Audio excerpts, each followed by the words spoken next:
En realidad, no entiendes la teoría del Big Bang porque lo que enseñan en las escuelas está mal. Lo sé porque recién obtuve mi título en física y lo que nos enseñaron no es lo que la mayoría de los físicos cree. Al iniciar este video, solo quería explicar el Big Bang y mostrar que quienes no creían estaban equivocados. Me equivoqué. Hoy, la mayoría de los físicos no cree que el Big Bang fuera el inicio del universo. Solo quiero responder la pregunta que todos tienen sobre la teoría del Big Bang. ¿Qué explotó realmente? ¿Fue una singularidad? ¿Nada? ¿Qué? Así que vamos a llegar al fondo de esto juntos. Y por favor entra a este video con la mente abierta. Despeja todas tus creencias sobre el Big Bang y estoy seguro de que te va a volar la cabeza. Antes de la ciencia moderna, los humanos observaban las estrellas y se cuestionaban nuestro lugar en el universo. Parecía haber descripciones infinitas de cómo surgió el universo, cientos de dioses con sus propias historias de la creación. Los atomistas griegos creían que el universo era infinito en espacio y tiempo. Hindúes, estoicos y budistas creían que el universo tenía ciclos de creación y destrucción. En 1687, Isaac Newton, de 44 años, publicó su famoso Principia. En él demostró que las mismas leyes que describen el movimiento aquí en la Tierra son válidas en todo el universo. La gravedad de Newton había nacido, pero había un problema. Si la ley de la gravedad fuera cierta y todos los objetos con masa se atrajeran, esa fuerza haría que el universo colapsara sobre sí mismo. Newton usó la solución de los griegos. Básicamente dijo que el universo era infinito y no tenía centro, así que la materia no colapsaría porque los planetas y estrellas invisibles equilibrarían perfectamente todo el sistema. Nació nuestro primer modelo del universo, el universo estático. La descripción de Newton del universo no solo era infinita en el espacio, sino también en el tiempo.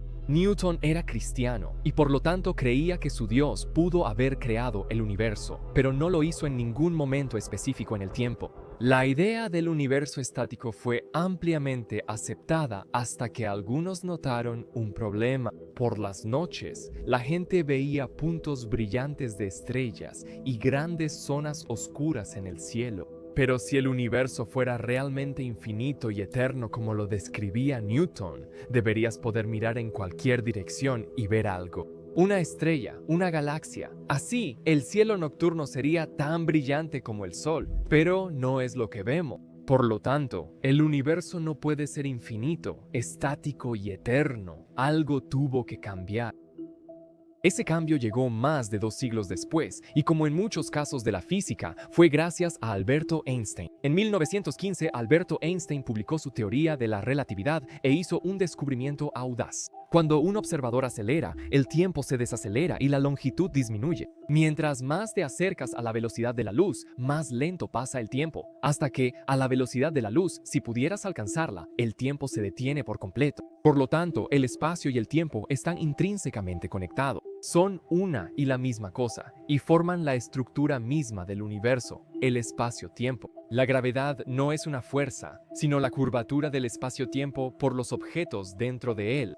El Sol curva el espacio y la Tierra gira en órbita alrededor de esta curvatura. En teoría era bueno, pero necesitaban probarlo, y 4 años después lo hicieron. El 29 de mayo de 1919 hubo un eclipse solar total visible en Brasil. Arturo Eddington organizó 2 expediciones para fotografiar el eclipse por la Real Sociedad Astronómica. Hacían esto para probar la teoría de Einstein. Si él tenía razón, no solo los objetos se moverían por el espacio-tiempo curvado, sino también la luz, que debería doblarse para seguir ese camino. Durante un eclipse puedes ver estrellas detrás del Sol, así podían comprobar si él tenía razón. Si su teoría era incorrecta y la gravedad solar no doblaba la luz estelar, deberían verse aquí, pero no ocurrió. Las estrellas estaban aquí. Durante el eclipse, se desplazaron y fueron distorsionadas por la gravedad solar, como predijo Einstein. Einstein se volvió famoso de inmediato. El Times de Londres informó una nueva teoría del universo. Las ideas newtonianas cayeron y su nombre se volvió sinónimo de genialidad. Las leyes de Einstein no solo aplicaban a la gravedad entre objetos, también podían usarse para examinar la estructura misma del cosmos. Aunque había superado a Newton con su teoría de la gravedad, pronto enfrentó el mismo problema que Newton 2 siglos antes. En la relatividad general, el universo era inestable y debía expandirse o colapsar por la gravedad. Para intentar resolver este problema, Einstein modificó sus ecuaciones, añadiendo un valor que llamó su constante cosmológica. Representa la energía del propio espacio vacío. Si solo tomaras una caja vacía, ¿cuánta energía tendría? Él podía ajustar este valor para que coincidiera con las observaciones del universo estático. Más adelante, él llamaría a esto su mayor error, pero como veremos más adelante en el video, puede que siempre haya tenido razón. Bien, entonces, más o menos al mismo tiempo que Einstein estaba resolviendo todo esto de la relatividad, los astrónomos habían estado dirigiendo su atención al cielo nocturno, tratando de resolver uno de los problemas más antiguos de la física. Durante siglos, los astrónomos habían observado estas nubes borrosas en el cielo. Las llamaban nebulosas, siendo la más famosa Andrómeda. Realmente no sabían qué era. El filósofo Immanuel Kant las describió como universos isla, pero no teníamos manera de medir qué tan lejos estaba. Eso fue hasta que una mujer brillante, Henrietta Swan Leavitt, hizo un gran descubrimiento. Leavitt era parte de un pequeño grupo de astrónomas mal pagadas llamadas computadoras de Harvard. Le encargaron medir placas fotográficas para catalogar posición y brillo de estrella. Al hacer esto, estudió un tipo especial de estrella conocida como variable cefeida. Son estrellas brillantes que pulsan regularmente por periodos de días a meses.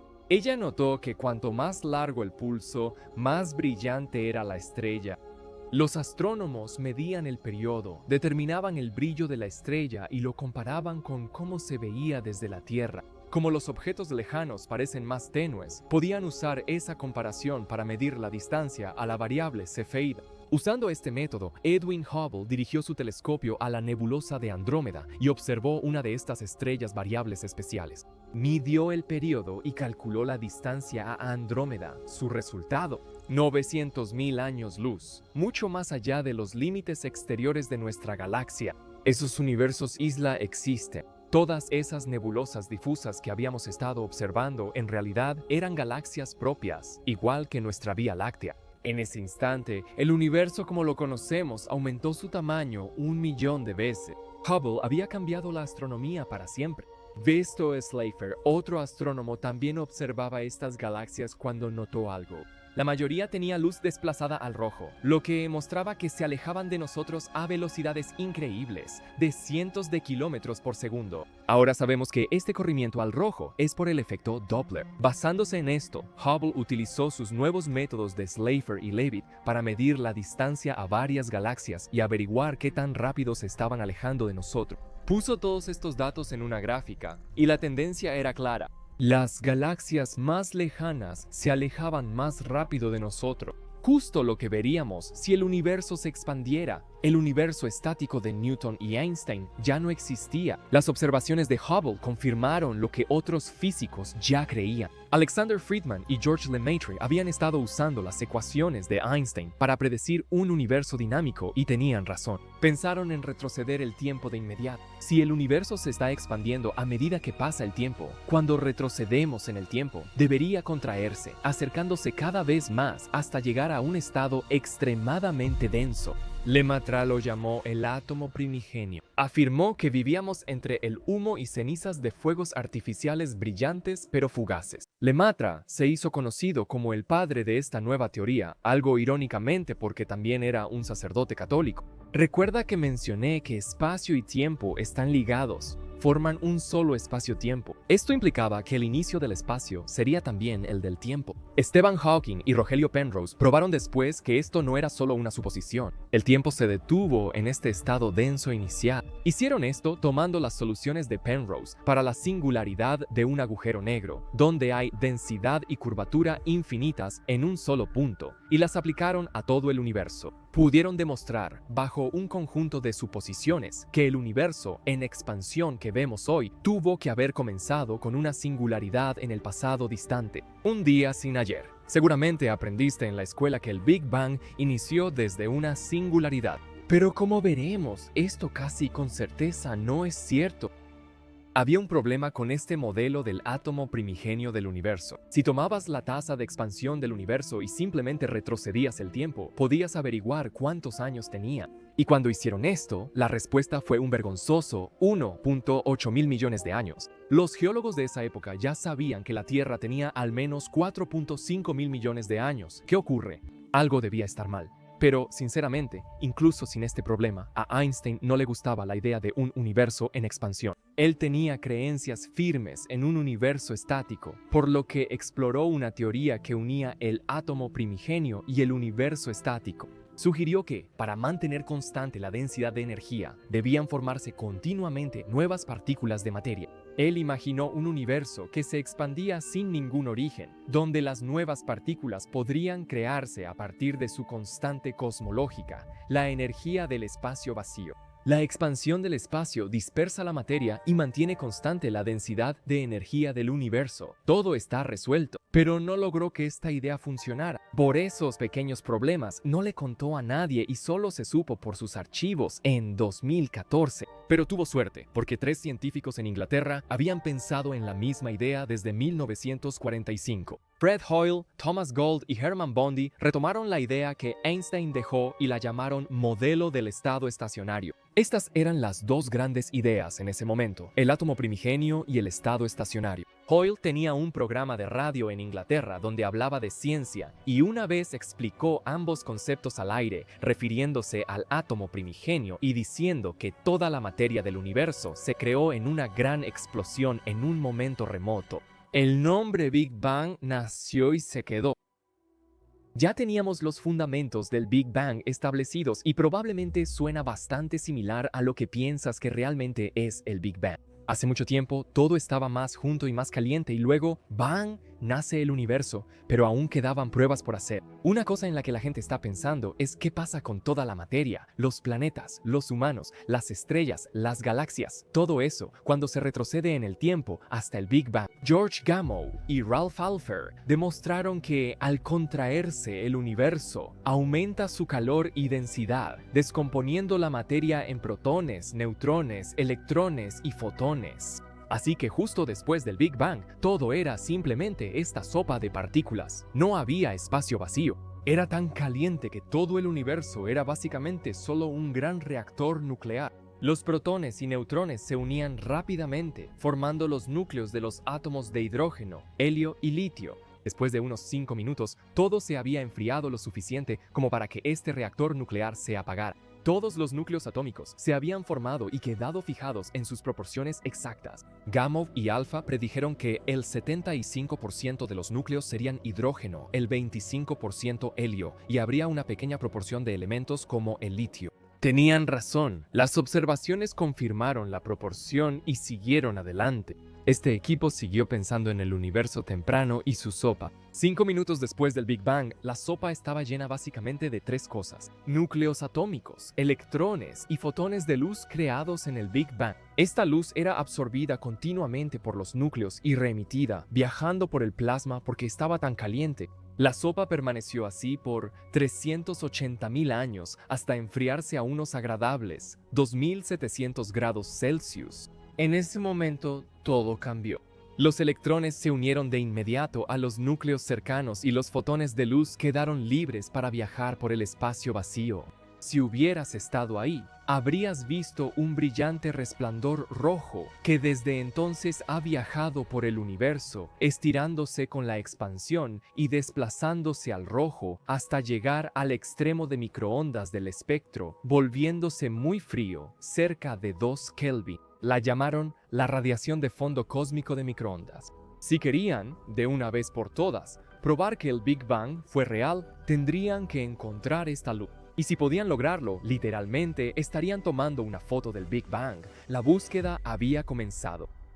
En la década de 1940, el astrónomo Andrés McKellar estudiaba nubes de alcohol en el espacio y midió la temperatura del vacío a su alrededor. Descubrió que era de 2.3 grados Kelvin. ¿Y qué era? No lo sabía y nadie hizo la conexión. Él estaba midiendo el resplandor residual del Big Bang y ni siquiera se dio cuenta. Mientras tanto, el modelo del estado estacionario estaba prácticamente muerto. El principal problema para el Big Bang era este problema de la edad. Predecía que el universo era demasiado joven. Nuevos datos habían mostrado que la distancia original a la galaxia de Andrómeda fue mal calculada. Estaba a más de 2.5 millones de años luz de distancia. Con estos nuevos datos, se estimó que la edad del universo era de 10 a 20 mil millones de años. El problema de la edad se resolvió. Los astrónomos de Princeton se enfocaron en la radiación cósmica de fondo y estaban cada vez más cerca. Podían percibirlo, pero alguien se adelantó. Unos metros abajo, en los laboratorios Bell, detectaron un zumbido extraño en sus datos. Arno Penzias y Robert Wilson no lograron descubrir qué era. Intentaron todo para eliminarlo, sin éxito. Fue entonces cuando hablaron con algunas personas del Instituto de Tecnología de Massachusetts y se dieron cuenta de lo que estaban viendo. Era la radiación cósmica de fondo de microondas, medida a 2.7 grados Kelvin. Recibieron el premio Nobel por este descubrimiento y el Big Bang tuvo su joya de la corona. Si pudiéramos verlo hoy como cuando se emitió y tomar una foto, aparecería como un resplandor rojo en el cielo desde todas las direcciones. La luz del propio Big Bang. Y no pasó mucho tiempo hasta que hicieron exactamente eso. Tomaron una foto. Para 1982, la NASA había aprobado la creación de una nave espacial que capturaría imágenes de todo el radiación cósmica de fondo. Podía barrer el cielo, mapeando cómo se veía en todas las direcciones. El satélite COBE. Para 1990 ya tenían los datos y realizaron su gran revelación. La radiación cósmica de fondo en todo su esplendor. Habían mapeado la contribución de todo el cielo y tenían la imagen más completa de la radiación cósmica de fondo jamás tomada. Stephen Hawking declaró que el resultado era el descubrimiento científico del siglo, si no es que de toda la historia, y no solo era hermoso, confirmó algo que los científicos sospechaban desde hace décadas. En física hay algo llamado cuerpo negro. Es un objeto idealizado que absorbe toda la luz, el 100% de ella. Toda esa energía debería ser reemitida por el objeto de una manera perfectamente predecible.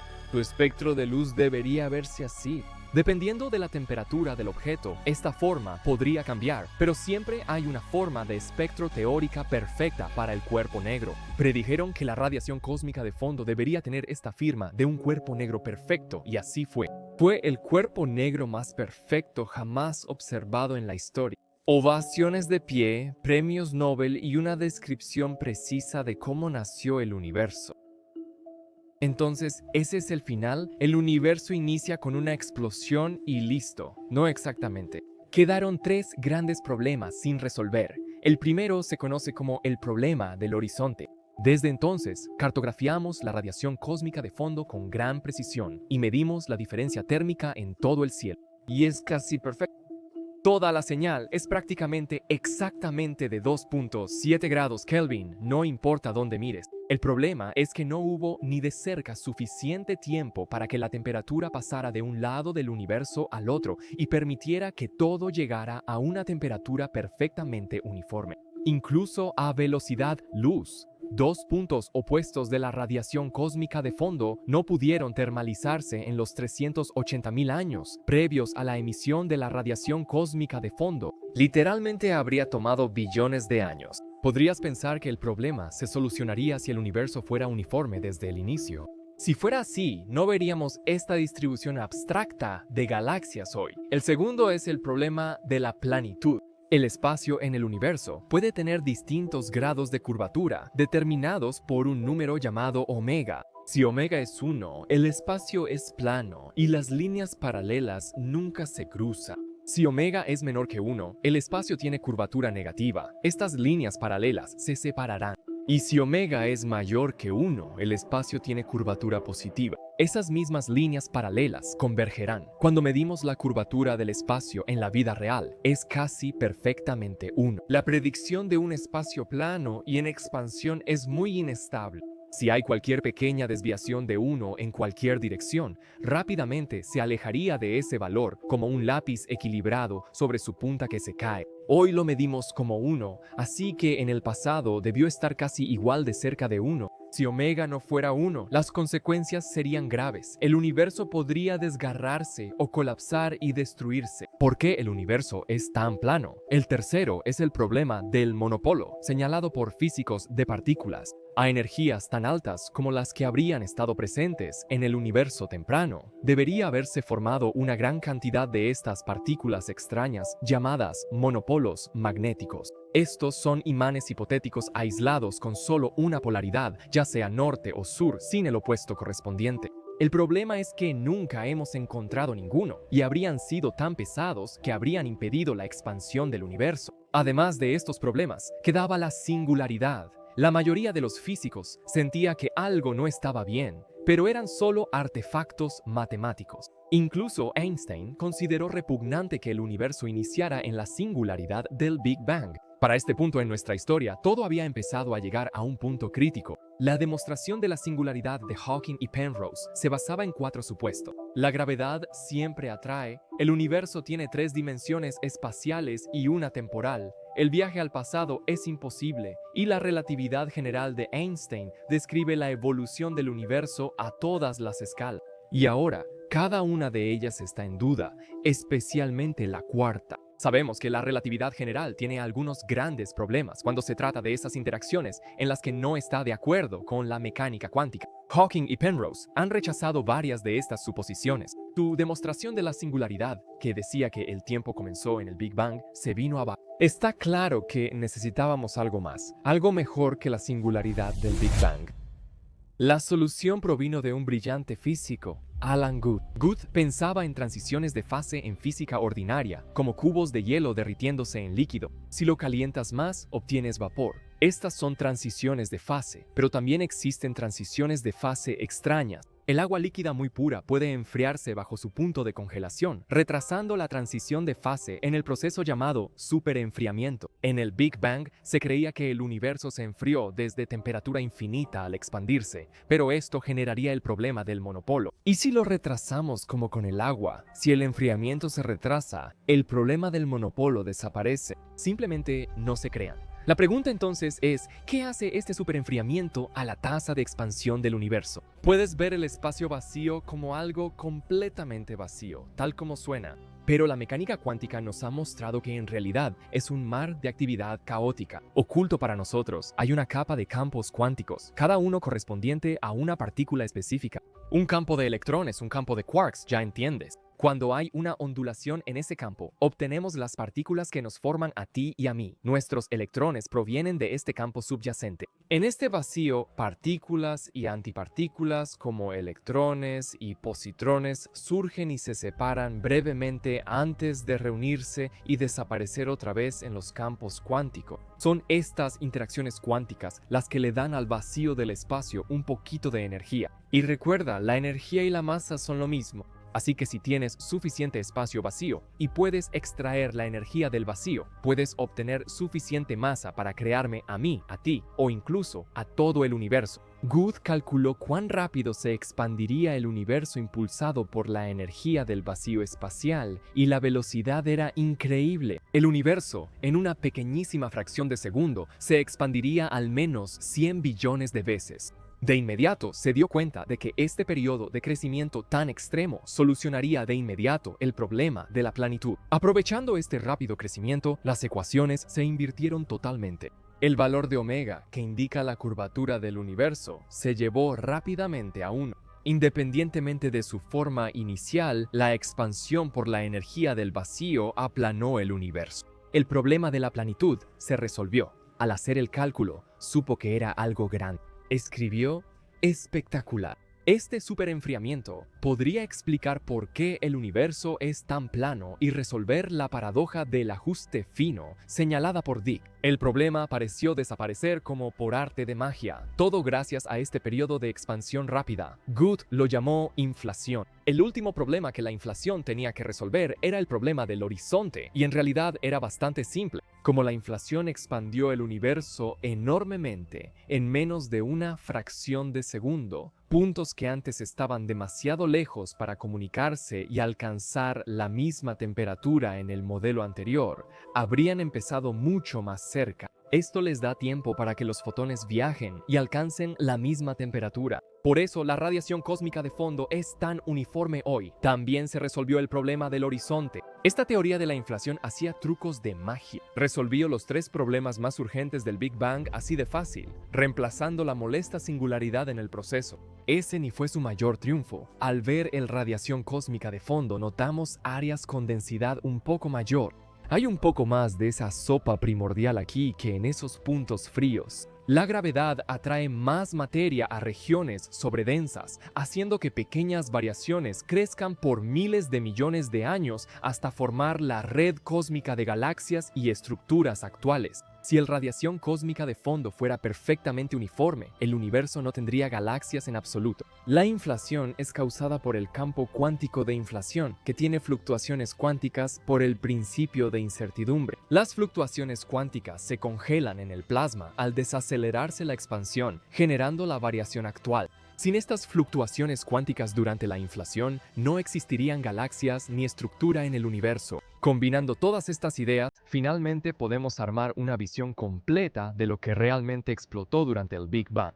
Empezamos con el espacio vacío, sin materia ni luz, absolutamente nada. Pero nuestro espacio vacío está lleno de un campo subyacente, el campo inflacionario. Este campo obliga a que ese espacio vacío aumente de tamaño rápidamente. Si comenzó siendo del tamaño de un grano de arroz, habría crecido hasta ser más grande que nuestro universo observable en menos de una trillonésima de segundo. Ten en cuenta que, en este punto, todavía no hay nada, solo espacio vacío. Y luego la inflación termina. Y ¡boom!